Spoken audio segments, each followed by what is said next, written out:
గొప్పడి అని పట్టాల్సిన పని లేదు. మొదలు పెట్టాకే గుర్తుపడతారు నువ్వు గొప్పోడివని. అదే నిజం, అదే సత్యం.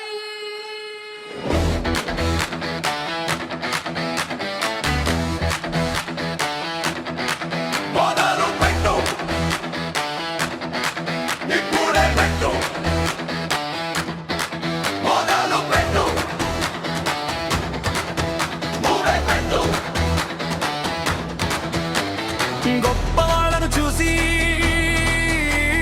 వాళ్ళలాగా అయితే బాగుంటుంది అనుకుంటాం, కానీ మనసుల్లోనే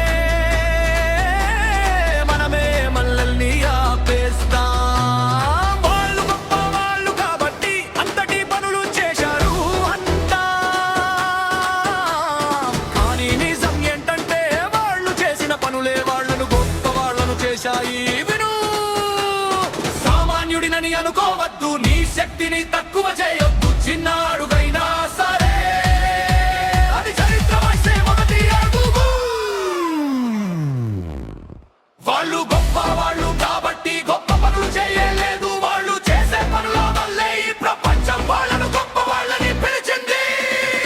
నువ్వు చేసిన పని నీ పేరుకు అర్థం ఇస్తుంది, నువ్వు వేసిన అడుగు నీ విలువను ఈ లోకానికి చెబుతుంది.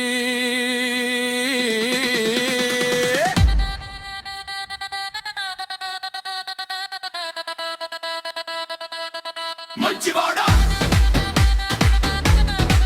చెడ్డవాడా ఈ లోకం తీర్పు చెడబుతుంది, కానీ నీ చేతి పనులు నీ కథను రాసాయి. చిన్నదైనా సరే అందరికీ ఉపయోగపడితే ఆ పని పేరుని కాదు నీ జీవితం అర్థవంతంగా చేస్తుంది. ఎవరు గుర్తించినా లేదా ఎవరు పట్టించుకోకపోయినా నీ లోపల ఒక గొప్ప